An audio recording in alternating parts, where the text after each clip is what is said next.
Joel verso 1. Palavra do Senhor que foi dirigida a Joel, filho de Petuel. Ouvi isto, vós velhos, e escutai todos os habitantes da terra. Aconteceu isso em vossos dias, ou nos dias de vossos pais? Já é uma pergunta que começa a desdobrar a revelação. Deus está falando, aconteceu isso nos vossos dias, ou nos dias dos vossos pais? Isso o quê? O que ele vai falar? Deus está falando, aconteceu isso. Você vai ver que não aconteceu. Então quer dizer que vai acontecer. E antes de acontecer, tem que ser pregado, porque Deus fala no verso 3, narrai isto aos vossos filhos, e os vossos filhos façam aos seus filhos, e os filhos destes a outra geração, até que chegasse o fim, até que chegue o tempo do fim. Verso 4. O que deixou o gafanhoto cortador, comeu o gafanhoto migrador. O que deixou o migrador, comeu o gafanhoto devorador. E o que deixou o devorador, comeu o gafanhoto destruidor. O último é o destruidor. Tem 4 tipos de gafanhotos. Está falando de 4 reinos. Isso vai criar conexão com os 4 chifres Isso vai criar conexão com os 4 chifres da Grécia. Também vai criar conexão com os 4 chifres que está na visão de Zacarias. Se eu não me engano, é a segunda visão. Os 4 chifres e os 4 ferreiros. Não dá para desdobrar todo o assunto agora, mas eu sei que está conectado. E Deus fala dos gafanhotos aqui. Será que Deus está preocupado só com plantação, com gafanhotos que vêm e comem plantação? É claro que é horrível se isso acontecer, mas será que é essa a preocupação com Deus? Deus fala no verso 5, Hébrios, despertai-vos e chorai. Uivai todos os que bebeis vinho por causa do mosto, porque está tirado da vossa boca. Porque veio um povo contra a minha terra, poderoso e inumerável. Esses são os gafanhotos. E os seus dentes são como dentes de leão. Isso está em Apocalipse. Ele tem queixais de uma leoa. Olha as árvores. Fez da minha vide, da minha videira, uma assolação. Destroçou a minha figueira. Tirou a casca dela e lançou por terra, e os seus sarmentos fizeram brancos. Figueira e videira. 2 árvores para falar de Israel também. Olha agora as palavras de revelação. Lamenta como a virgem que pelo seu marido da mocidade está cingida de pano de saco. Apareceu a expressão pano de saco. Cortada está da casa do nosso Senhor a oferta de manjares e a libação. Isso é sacrifício da tarde e da manhã. Como que eu sei isso? Números 28. Não vai dar para desdobrar o assunto aqui, mas eu já falei disso em outros vídeos. Sacrifícios da tarde e da manhã são feitos com manjares e oferta de libação. E lá em Daniel 9 diz que na metade da semana o sacrifício contínuo é tirado. Sacrifício contínuo é sacrifício que é todo dia. É sacrifício tardes e manhãs. Eu posso chamar o sacrifício de tardes e manhãs de sacrifício contínuo, porque é todo dia, é continuamente. Não está escrito tardes e manhãs, mas está escrito contínuo. É a expressão para falar da mesma coisa. Assim também é com a besta e os reis da terra. Assim é também com Gog e Magog, ou a Síria. Deus usa tudo isso para falar da mesma coisa. Então aqui foi cortado a oferta de manjares. Sacrifício contínuo foi tirado. Verso 10. O campo está assolado e a terra de luto, porque o cereal foi destruído e a videira se secou, e as oliveiras se murcharam. Isso daqui faz parte da oração de Abacuque. A oração de Abacuque faz parte da sua visão, da visão de Abacuque. Importante você assistir esse áudio, né? Assistir o áudio fica difícil. Ouvir o áudio e somar com esse vídeo aqui. Verso 11. Envergonhai-vos, lavradores, uivai vinhateiros sobre o trigo e sobre a cevada, porque pereceu a messe do campo. A videira se secou, a figueira se murchou, a romeira também. E a palmeira e a macieira, todas as árvores do campo se secaram, e já não há alegria entre os filhos dos homens. É claro que olhando literalmente para isso que está falando aqui, se todas essas árvores começam a sofrer o dano, os filhos dos homens ficam tristes, porque não há alimento. Mas não é só isso que Deus está falando. Deus está representando homens na figueira, na palmeira, na macieira. Então as árvores se secam, a alegria dos filhos do homem também fica murcha. Verso 13. Cingi-vos de pano de saco e lamentai. A segunda vez que Deus manda o povo dele pôr pano de saco. O povo de Deus, a gente sabe que a casa de Israel é casa de Judá. Uivai, ministros do altar. Já está falando aqui com os ministros do altar. Vinde, ministros de meu Deus, passai a noite vestidos de pano de saco, de novo. Porque da casa do vosso Deus foi cortada a oferta de manjares e de libações. Deus está falando, coloca pano de saco, porque da casa do nosso Deus foi tirado o sacrifício contínuo. Você consegue conectar isso com o Apocalipse? Deus está falando, quando aconteceu isso? Aconteceu no dia dos vossos pais? Não aconteceu. Então ensina para os vossos filhos, os vossos filhos ensinam para os filhos e os filhos para outra geração, até chegar ao tempo do fim. Quem vai profetizar isso são as duas testemunhas, com pano de saco, aonde a oferta da casa do nosso Deus vai ser tirada, a pregação do evangelho vai ser proibida. Eu já estou trazendo o sentido espiritual do que estava na sombra da lei e literal, porque vai acontecer. Verso 14. Promulgai um santo jejum, convocai uma assembleia solene, congregai os anciãos, todos os moradores dessa terra para a casa do nosso Senhor, vosso Deus. Clamai ao Senhor. Olha o verso 15 revelando os tempos. Ah, que dia! Porque o dia do Senhor está perto e vem com a assolação do Todo-Poderoso. O dia do Senhor são expressões que Deus utiliza para criar conexões de contextos. Essa expressão, o dia do Senhor, o dia de Cristo, aparece na carta de Paulo. E descaradamente, pessoas que pregam o arrebatamento secreto querem desconectar isso, dizendo que o dia do Senhor é uma coisa e o arrebatamento da igreja é outra. É impossível ler isso em 2 Tessalonicenses 2. Me desculpa, mas é infidelidade com a própria leitura do português. Quem dirá com a própria palavra. Verso 16. Acaso não está destruído o mantimento diante dos vossos olhos? E da casa do nosso Deus a alegria e o regozijo? Como aqui Deus está revelando para a gente o tempo das duas testemunhas, e eu sei que o tempo das duas testemunhas é o tempo das trombetas de Apocalipse, olha o verso 19.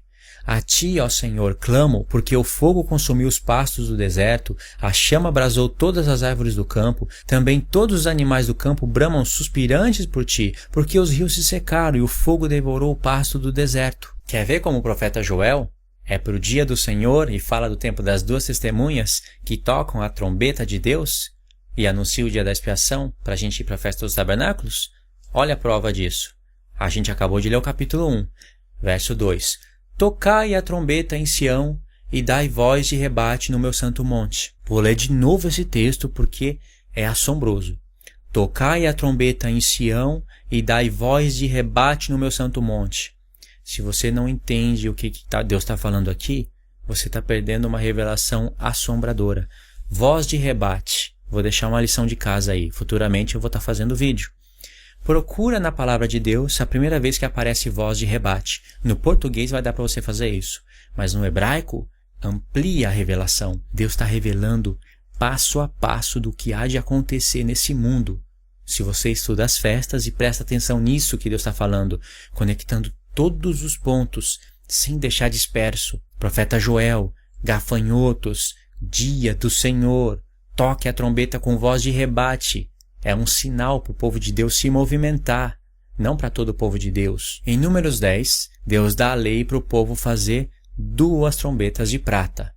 Não é de bronze nem de ouro, é de prata. Não é 1 e nem 3, são 2. 2 trombetas de prata. Dessas 2 trombetas vão sair 2 tipos de barulho. Desses 2 tipos de barulho vão ter 3 modelos de toque. Desses 3 modelos de toque vai trazer 4 tipos de movimentação no povo de Deus. E isso está relacionado com as festas. Não tem essa palavra voz de rebate? Quando Deus está falando da festa das trombetas, no mês 7, dia 1, dia de lua nova, aparece rebate. Som de trombetas, está escrito na nossa tradução, sonido de trombeta, mas trocaram a palavra rebate pela palavra sonido. Então Deus está falando aqui de trombeta, da festa das trombetas. Como que o português pôde ocultar isso da gente? Mas no hebraico está direitinho. Então está falando da festa das trombetas aqui também. E o dia de jejum, o dia do Senhor, é o dia de Cristo. É a expiação dos pecados. O dia mais importante para todo o povo de Israel era o dia da expiação. É o dia mais importante. Vacilou ali, Deus mata. Como eu desdobrei esse assunto nos meus vídeos das festas, aqui eu só estou passando por cima. É o dia do sumo sacerdote, é o homem responsável para decretar a expiação dos pecados do povo. A responsabilidade está nele. É o dia do sumo sacerdote. Quem é na realidade o nosso sumo sacerdote? Cristo. Entendeu? Então por isso que fala aqui, isso está sendo associado com o dia do Senhor. voz de rebate, né? Eu expliquei, eu sei que vocês não entenderam tudo, mas eu fiz isso para deixar uma curiosidade no assunto. Dia do Senhor está próximo. Verso 2. Dia de escuridade e densas trevas, dia de nuvens e de negridão. Agora olha aqui o verso 2. Como a alva sobre os montes, assim se difunde um povo grande e poderoso, qual desde o tempo antigo nunca houve, nem depois dele haverá pelos anos adiante de geração em geração. De fato, é algo para o futuro, né? À frente dele vai fogo devorador desse povo, atrás chama que abrasa. Diante dele a terra é como o jardim do Éden, mas atrás dele será um deserto assolado, nada lhe escapa. A sua aparência é como a de cavalos, como de cavaleiros, e assim correm. Olha o verso 5. Estrondeando como carros vêm, saltando pelos cimos dos montes, crepitando como chamas de fogo que devoram a palha, como um povo poderoso posto em ordem de combate. Diante deles tremem os povos, todos os rostos se empalidecem. Correm como valentes, como homens de guerra sobem muros, cada um vai no seu caminho e não se desvia da sua fileira, todos bem conectados. Aqui está falando das duas testemunhas, o povo que recebe poder de Deus, é revestido de poder. Verso 8, não empurram uns aos outros, cada um segue o seu rumo, arremete contra as lanças e não se detém no seu caminho. Assaltam a cidade, correm pelos muros, sobem as casas, pelas janelas entram como um ladrão. Aqui já vai vir um texto para você conectar com vários outros textos, com Mateus 24, com o sexto selo. Vai em frente. Diante deles treme a terra. Os céus se abalam, o sol e a lua se escurecem, as estrelas se retiram o seu esplendor. O Senhor levanta a voz diante do seu exército, porque muitíssimo grande é o seu arraial. Isso não está em outros profetas? Aqui no profeta Joel vai aparecer 2, 3 vezes. O sol se escurecer, a lua se tornar em sangue e as estrelas do céu caírem sobre a terra. Vai aparecer em Mateus 24, vai aparecer no sexto selo. Isso também aparece em Isaías. E quando aparece em Isaías, está falando da queda de Edom. Verso 11. O Senhor levanta a voz diante do seu exército, porque muitíssimo grande é o seu arraial, porque poderoso é quem executa as suas ordens. Sim, grande é o dia do Senhor, e muito terrível. Quem poderá suportar? Essa pergunta aparece no sexto selo de Apocalipse. Essa pergunta também aparece em outro profeta que eu li. Verso 12. Ainda assim, agora mesmo, diz o Senhor, convertei-vos a mim de todo o vosso coração, e isso com jejuns, com choro e com pranto, rasgai o vosso coração e não as vossas vestes. Olha o sentido do pano de saco. Rasgai os vossos coração e não as vossas vestes, e convertei-vos ao Senhor, porque isso é pano de saco, coração. Para você poder rasgar e humilhação, é o coração, se humilhar diante de Deus. Rasgai o vosso coração e não as vossas vestes. E convertei-vos ao Senhor vosso Deus, porque Ele é misericordioso, é compassivo, tardio em irar-se, grande benignidade e se arrepende do mal. Quem sabe Ele não se voltará e se arrependerá e deixará após si uma bênção. Olha qual é a bênção. Uma oferta de manjares e libação para o nosso Deus. Porque o inimigo vai tirar isso da casa de Deus. Vai querer parar a pregação do evangelho, a conversão dos irmãos. Qual é o reino que detesta a pregação do evangelho? Que detesta ouvir que Jesus é filho de Deus? Que detesta a Bíblia? Isso é o islamismo. É o islamismo isso daí. Mas Deus disse, olha, Deus vai deixar ainda. Ele vai proibir, mas Deus vai deixar uma oferta de manjar. Ou seja, vai ter oração. Vai ter pessoas clamando a Deus ainda. Mais uma vez Deus falando de trombeta, como começou no verso 1.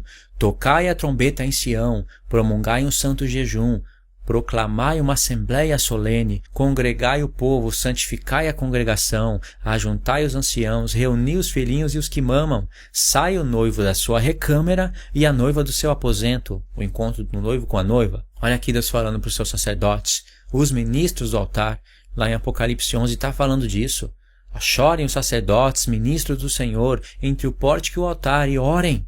Orem falando assim, poupa o teu povo, ó Senhor, e não entregues a tua herança ao opróbio, para que as nações não façam escárnio dele. Porque hão de dizer entre os povos, onde está o seu Deus? Olha o verso 18. Então o Senhor se mostrou zeloso da sua terra, compadeceu-se do seu povo e respondendo lhe disse, eis que eu vos envio cereal, e vinho, e óleo, e dele sereis fartos, e vos não entregarei mais ao opróbrio das nações. Antes de ir para o verso 20, porque o que nós vamos ler aqui no verso 20 é importante, Olha a conexão. Verso 17. Chorem os sacerdotes, ministros do Senhor, entre o pórtico e o altar e orem. Orem assim. Poupa o teu povo, Senhor. As duas testemunhas, com panos de saco, né? Rasgando o coração. Poupa o teu povo, Senhor, não entregues a tua herança à vergonha, para que as nações não façam escárnio dele. Porque hão de dizer entre as nações, onde está o seu Deus? Como isso é uma ordem, é uma instrução de Deus, e o povo que entender a mensagem vai fazer isso, Deus está falando que vai responder. Então o Senhor se mostrou zeloso da sua terra, porque elas clamaram. Compadeceu-se do seu povo, e respondendo disse, eis que eu vos envio cereal, vinho, óleo, e deles sereis fartos. Aí Deus fala, e não vou entregar vocês para a vergonha das nações. Olha o verso 20. Mas o exército que vem do norte, eu removerei para longe, lançá-lo-ei em uma terra seca e deserta. Lançarei a sua vanguarda para o mar oriental e a sua retaguarda para o mar ocidental. O mau cheiro deles vão subir. Vai subir a podridão, porque agiu poderosamente o Senhor, né? Agora, o exército que vem do norte. Isso é para o dia do Senhor? É para o tempo do fim? Isso nunca aconteceu antes. O exército que vem do norte. Aonde tem isso? Não é lá em Gog e Magog que Deus fala? Você vai vir lá do extremo norte contra a minha terra. Só não conecta isso quem não quer. Tá falando de Gog e Magog aqui. E a figura que está sendo usada é gafanhotos. Eu vou ler o verso 1 aqui. Presta atenção no literal, porque aqui está falando das festas, mas Deus está projetando o espiritual. Ou será que Deus está preocupado com chuva, com plantação, que o povo vai ter que comer ou não? Será que essa é a preocupação de Deus? Jesus fala para a gente trabalhar não pelo alimento que perece, mas pelo alimento que permanece. Verso 21. Não temas, ó terra, regozija-te e alegra-te, porque o Senhor faz grandes coisas. Não temais, animais do campo, porque os pastos do deserto reverdecerão, porque o arvoredo dará o seu fruto, a figueira e a vide produzirão com vigor. Alegrai-vos, pois, filhos de Sião, regozijai-vos no Senhor vosso Deus, porque Ele dará em justa medida a chuva. Fará descer como outra hora a chuva temporã e a chuva serôdia. Essa é as chuvas que Deus abria a janela do céu, que Ele fala no livro da lei, e derrama bênçãos sem medidas. Porque elas caindo na terra, o povo iria recolher as primícias, os primeiros frutos, esse é o dízimo, e iria entregar para Deus, e através disso eles seriam aceitos. Os dízimos iria cuidar de alimentar os pobres, as viúvas e os necessitados. Através do dízimo o povo recebia aceitação. Recebendo a aceitação do Senhor, no dia 1º, no dia 50, depois das semanas, tinha uma nova oferta de manjar. Aí tinha a festa de trombetas, a expiação e depois os tabernáculos. Verso 24. As eiras se encherão de trigo e os lagares transbordarão de vinho e de óleo. Olha a revelação do verso 25. O verso 25 revela o que são os gafanhotos. Verso 25 diz: restituirei os anos que foram consumidos pelo gafanhoto migrador, destruidor e cortador, o meu grande exército que enviei contra vós, que vem do norte, que são homens e não exércitos de gafanhotos literais. Junta essas informações com Naum, conforme a gente leu, é o rei da Síria e os seus príncipes que são como gafanhotos. Olha o verso 26, como está falando do tempo de Gog e Magog. Comereis abundantemente e vos fartareis, e louvareis o nome do Senhor vosso Deus, que ouve maravilhosamente convosco, e o meu povo jamais será envergonhado.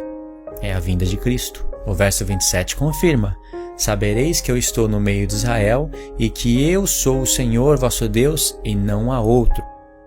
E o meu povo jamais será envergonhado. O verso 28 diz: e acontecerá depois que derramarei o meu espírito sobre toda a carne, vossos filhos e vossas filhas profetizarão, os vossos velhos sonharão, e os vossos jovens terão visões. Quando dizia acontecerá depois, não é depois que ele destruiu os exércitos. Essa palavra depois no hebraico em muitos textos é traduzido como então. Em algum texto aparece até atrás. Mas aqui está depois. Parece que está falando que é depois que Deus destruiu os exércitos que vai derramar o Espírito sobre toda a carne, mas não é.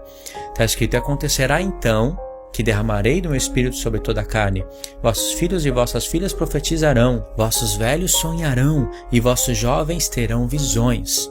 É para os últimos dias. Até sobre os servos e as servas derramarei o meu espírito naqueles dias. Mostrarei prodígios no céu e na terra, sangue, fogo, coluna de fumaça. É o tempo das trombetas. o sol se converterá em trevas, a lua em sangue, antes que venha o grande e terrível dia do Senhor. É a terceira vez que aparece essa expressão dos poderes do céu sendo abalado. Sexto selo, Mateus 24. E acontecerá que todo aquele que invocar o nome do Senhor será salvo, porque no monte Sião e em Jerusalém estarão os que forem salvos, como o Senhor prometeu, e entre os sobreviventes aqueles que o Senhor chamar. O derramamento do Espírito aqui, para os filhos profetizarem e fazerem todas essas coisas de Deus, é a mesma ideia, está representado na mesma ideia das primeiras e das últimas chuvas, porque você tem que conectar as primeiras e as últimas chuvas com os demais textos. Zacarias, aonde mais tem?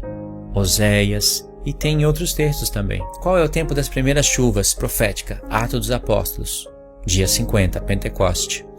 Qual é o tempo profético das últimas chuvas? Apocalipse 11. Entendeu, irmãos? Era basicamente isso que eu queria falar.